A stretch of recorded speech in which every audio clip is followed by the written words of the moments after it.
The hospital hallway smelled like antiseptic and stale coffee. I had been walking that same corridor for 2 years, past the nurse's station, past the vending machine that always ate dollar bills, past the faded watercolor of a mountain nobody ever looked at. When my father finally passed on a Tuesday morning in March, I drove home with both hands tight on the wheel and a silence inside me that felt louder than anything I'd ever heard. My name is Caleb Marsh. I'm 32.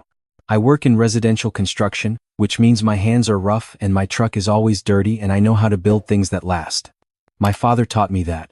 Not just about framing walls and reading blueprints, but about showing up when it matters and staying when it's hard and never walking away from something you promised to finish. He was sick for 26 months. A degenerative condition that started with trembling hands and ended in a hospital bed with monitors and hushed voices and a morphine drip that made him drift in and out like a tide. I was there for most of it. I rearranged my work schedule, took smaller contracts closer to the city, skipped weekends, skipped sleep. My brother, on the other hand, was busy. That was always how he put it. Busy. My brother is 3 years older than me. He lives 40 minutes away in a house he bought with money he borrowed from our father and never fully paid back. He has a good job in financial consulting, a wife who wears sunglasses indoors, and an opinion about everything.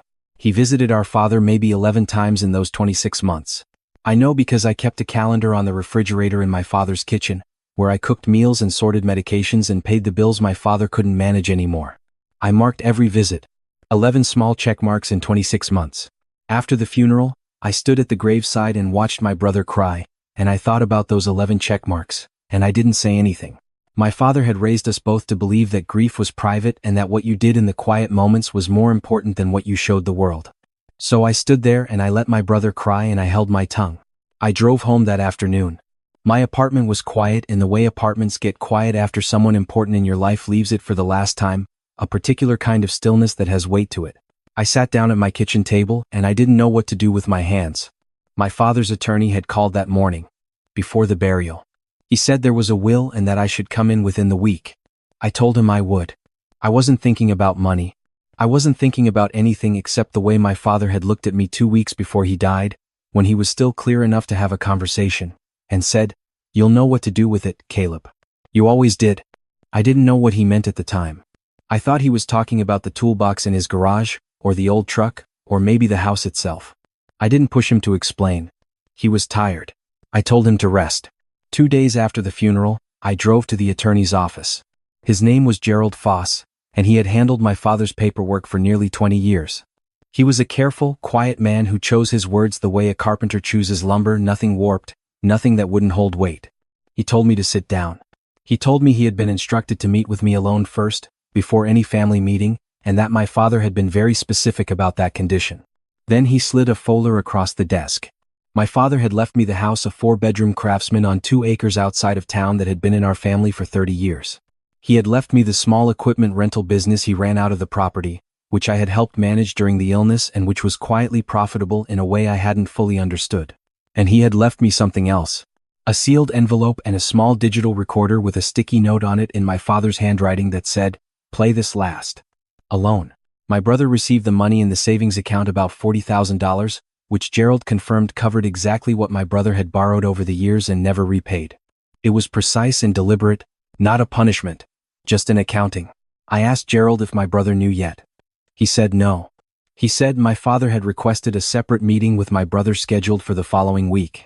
I asked if my brother had been told the contents of the will. Gerald said no. Only that there was one and that he would be contacted. I thanked him. I drove home with the folder on the passenger seat and the recorder in my coat pocket and the sealed envelope in the inside breast pocket, close to my chest. I did not open any of it that night. I don't know why. Maybe I needed one more day of not knowing. One more day of things being the way I thought they were. The next morning, I made coffee. I sat at the kitchen table where I had sat the morning my father first got his diagnosis, where I had sat when I called my brother to tell him, where I had sat and listened to my brother say, "I'll come down as soon as I can." Which turned out to mean 3 weeks later. I opened the folder. I read through the legal language carefully. I understood it. The house, the business, the equipment, the 2 acres. Mine. My name, clear as a blueprint. Then I picked up the recorder. I stared at it for a long time. It was one of those small handheld digital ones, silver and unremarkable, the kind my father had used for years to leave himself notes when his hands started shaking too badly to write. I had bought it for him. I had shown him how to use it. I had forgotten about it entirely. I pressed play.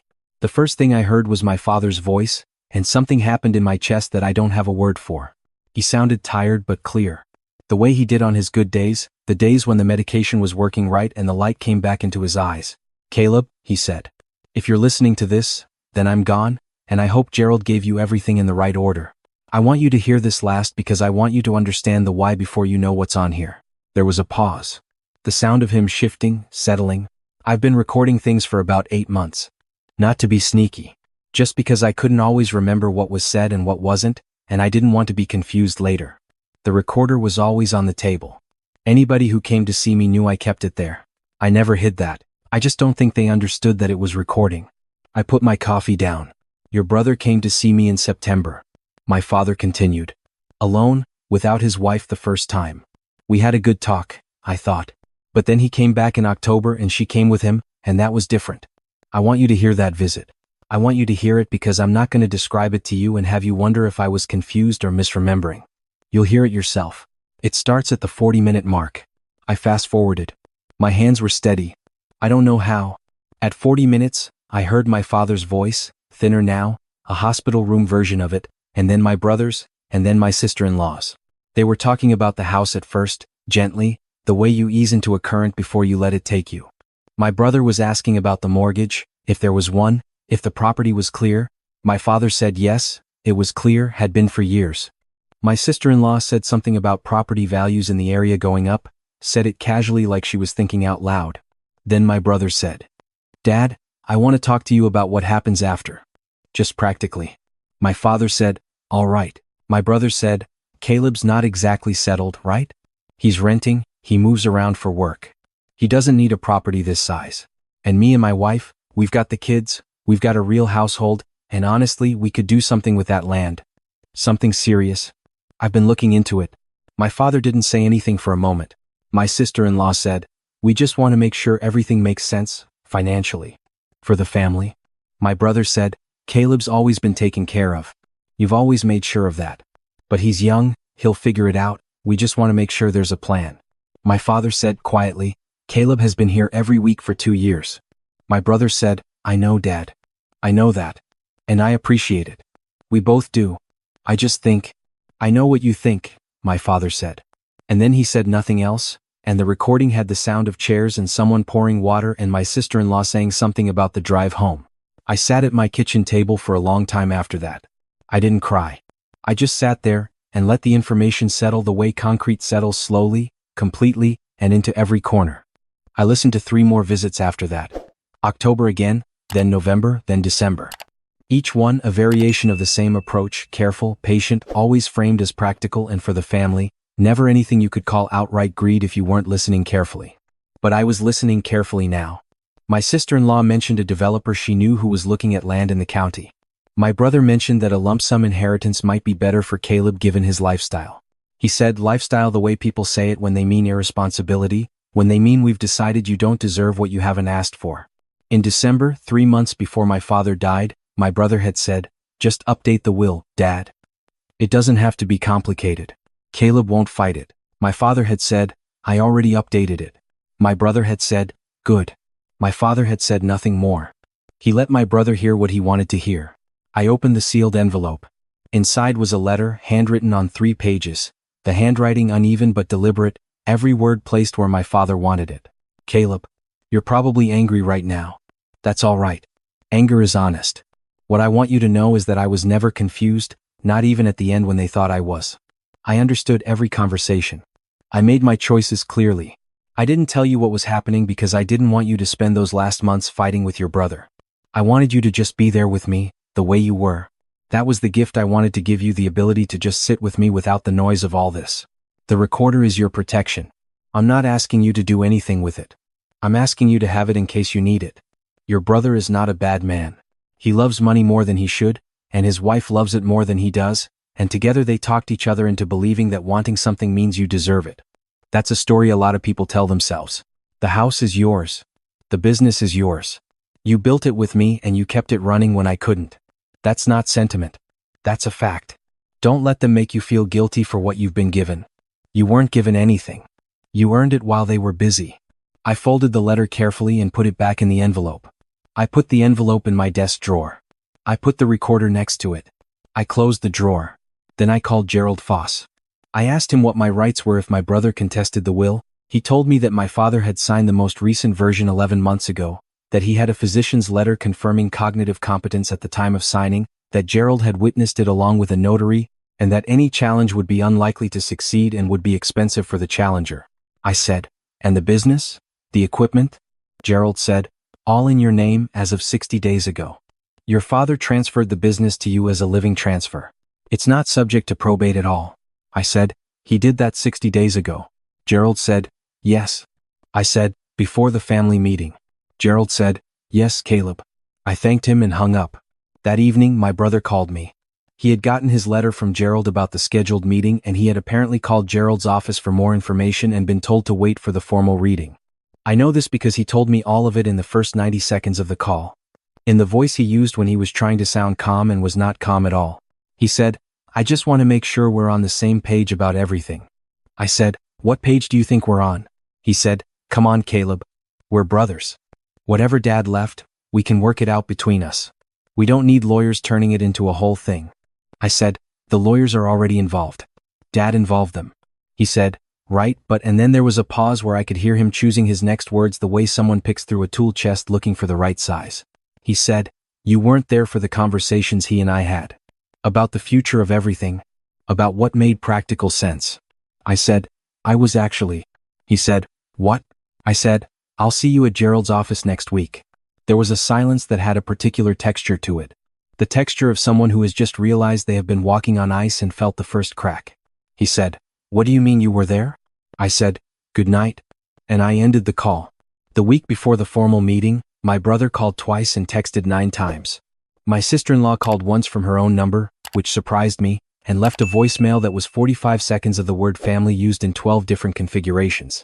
I listened to it twice, not because I was considering responding, but because it was impressive in a grim sort of way, how many times a person could say the word family while meaning the opposite of it.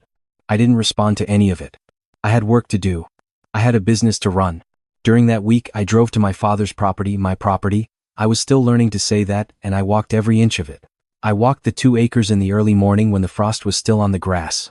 I walked through the equipment bays where my father's tractors and excavators and compressors sat in rows, tagged and maintained and earning money every time someone rented them for a job. I had managed the rentals for the last year of my father's illness, had renegotiated 2 contracts and added 3 new commercial accounts, had kept everything running quietly without ever putting my name on it or asking for credit.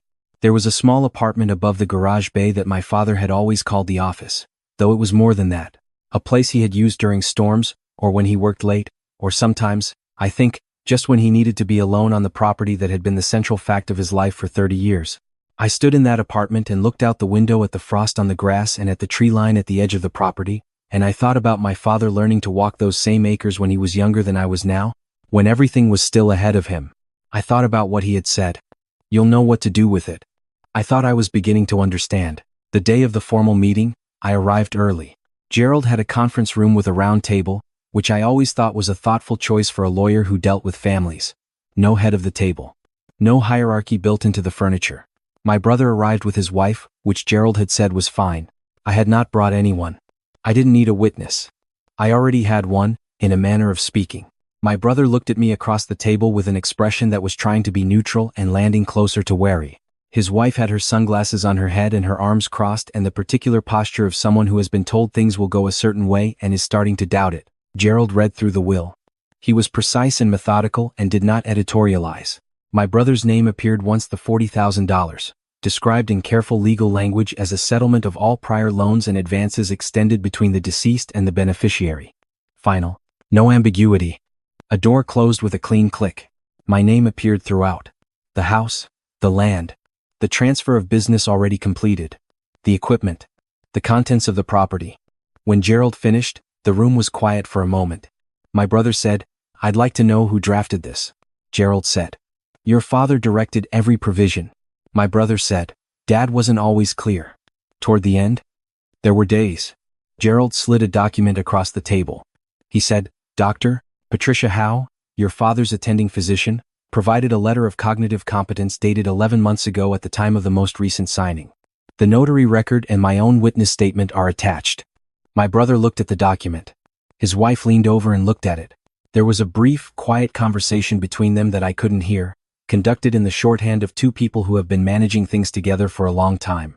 My brother looked up at me and said, "You knew about this?" I said, "Dad told me he'd updated it a few weeks before he passed." My brother said, "That's it? That's all you're going to say?" I said, "I think the document says everything that needs to be said." His wife said, "This isn't right. He spent more time with him, he influenced him. There are grounds to." Gerald said, gently but without softness. "Contesting a will with this level of documentation and physician attestation is a significant undertaking. I want to make sure you understand the practical realities before any decisions are made." She stopped talking. My brother looked at me for a long time. I had known his face my whole life. I had grown up watching it across dinner tables and in the backseat of cars and at every holiday and every argument and every moment where families leave marks on each other. I watched him now calculating, the way I had always watched him calculate, adding up what he had, what he wanted, what he might still get. Then something shifted in his expression. Something went out of it. Not dramatically. The way a light goes out in a window at the end of the night, one moment it's there and then it isn't, and the street is just darker. He said, "The 40,000. That's it." Gerald said, "That's the provision, yes." My brother nodded slowly. He straightened the papers in front of him that he hadn't touched. He put his hands flat on the table. He said, "Fine." His wife said his name quietly, a warning. He said, "No, fine, fine." He stood up. He looked at me. He said, "You were always his favorite." I said, "I was there. That's the whole difference." He looked at me for another moment. Then he picked up his jacket and walked out. And his wife followed him, and the door to Gerald's conference room closed behind them, and the room was very quiet. Gerald looked at me. He said, "How are you doing?" I said, "I'm all right." He said, "Your father was a careful man." I said, "He really was." The weeks after that settled slowly, the way things do when the noise finally stops. My brother did not contest the will. I found out. Not through any formal channel but through the particular grapevine that exists in families whether you want it to or not, that his wife had consulted an attorney independently and been told the same thing Gerald told them in the conference room. The documentation was solid. The transfer of the business was already complete and outside the scope of the estate entirely. There was nothing to pull at. He texted me once, about 3 weeks after the meeting. It said, "I hope you know I actually cared about him." I read it twice. I thought about the 11 check marks on the calendar. I thought about the October recording, my brother's voice explaining to our father why I didn't need what I had earned. I thought about the word lifestyle. I texted back, "I know you did. In your way." I don't know if that was kind or cruel. Maybe both. I sent it and put my phone down and went back to work. The property needed attention. I had been managing the rental business remotely for 2 years while also holding a full-time contracting job and commuting to the hospital 3 times a week, and there were things that had slipped. Small maintenance deferred, one contract that needed renegotiating, the apartment above the garage that needed the plumbing looked at. I moved into the main house at the end of April and I spent the first month just fixing things, not dramatically, not all at once, just steadily, the way my father had always worked. One thing at a time, everything in its right place. I found his workbench in the garage, still organized the way he kept it, every tool hung on its peg, every drawer labeled. He had a system for everything. I stood at that workbench the first morning and ran my hand along the surface and thought about being 8 years old and standing next to him while he explained what each tool was for and why the right tool mattered and why using the wrong one, even if it got the job done, was a habit you didn't want to build. I thought about my brother, sitting in a conference room trying to use the wrong tool on a job he had never done the work for. I didn't feel angry about it anymore. I had felt angry, for a while, a clean, specific anger that I think was honest and probably necessary. But it had burned down to something quieter. Something closer to clarity than anything else. In May, a woman named Denise who ran the County Small Business Association came out to talk to me about an expansion I had mentioned to my father before he passed. He had apparently spoken to her about it. The idea was to add a training component to the rental business, a program for young tradespeople who needed to learn equipment operation, tied to a certification that carried weight with commercial contractors in the area. My father had been sketching it out in a notebook I found in his desk. 6 pages of handwritten notes, some diagrams, a list of people he thought might partner on it. I read those 6 pages 3 times. Then I called Denise back and told her I wanted to move forward with it. By June, I had 2 community college instructors interested. By July, I had a commercial contractor who agreed to offer paid apprenticeships to anyone who completed the certification. I converted the apartment above the garage into a proper training space, new flooring, updated electrical, a whiteboard and a projector and good lighting. I did most of the work myself, evenings and weekends, the way I had built everything my whole life. My brother called me in July. It was the first phone call since the meeting.